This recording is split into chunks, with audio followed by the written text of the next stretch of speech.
بولو کس کی کیا رائے؟ اس میں کچھ جوشیلے صحابی بھی تھے جن کا جذبہ جوش ہمیشہ افان پہ رہتا تھا.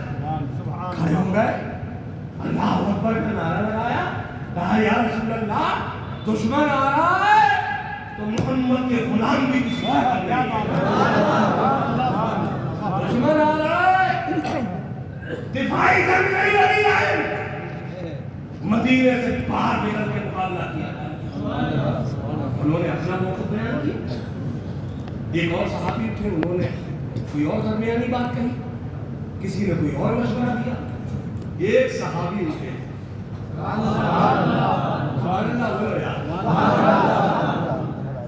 عربی نہیں ہے, وہ وہاں کے ہیں جہاں آگ لگی ہے. جہاں آگ لگی ہے نا, آج لگی ہے جہاں, وہاں کے حضرت سلمان فارسی. بہت ہمدردی آ رہی ہے, قرآن جوش مار رہا ہے نا, مار دیا گیا. کئی لوگ جذبات میں آ کے اس کو کیا کیا ذہن صاف کر دوں. یاد رکھیے جو وہاں کا سپریم تھا جو ہلاک کر دیا گیا محمد سے نہیں تھا. بے شک وہ ہمارا بھی نہیں تھا. بے شک رکھیے گا وہ ہمارا بھی نہیں تھا. اس لیے کہ اس ظالم نے تمام مسلمانوں کی ماں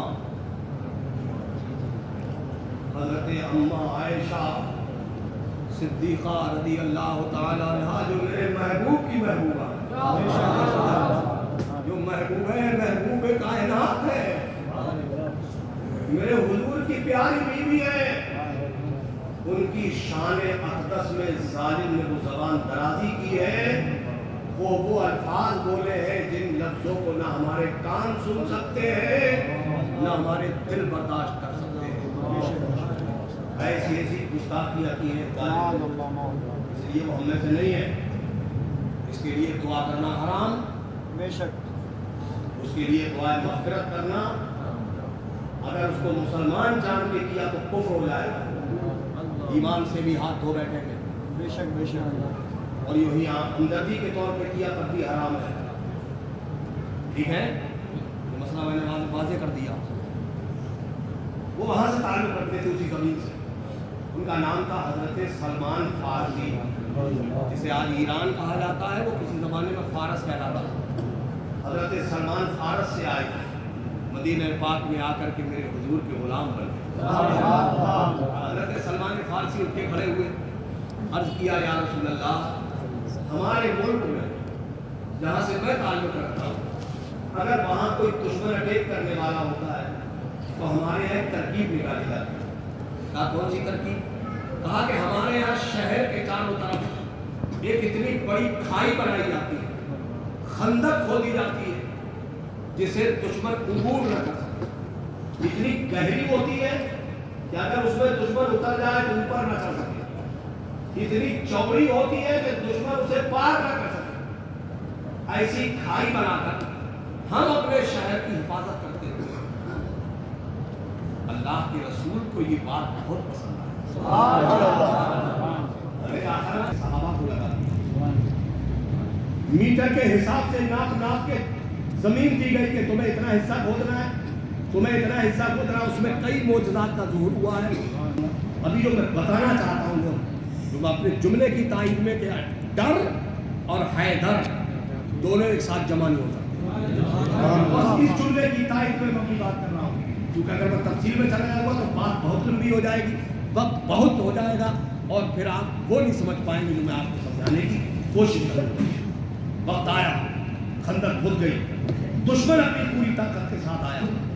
آنے کے بعد جب اس نے یہ نئی چیز, دشمن نے یہ نیا پلان دیکھا مسلمانوں کا کہ انہوں نے اتنی زبردست خندق کھود ڈالی چند دنوں میں, تو بھوچکا رہ گیا, حیرت میں ڈوب گیا.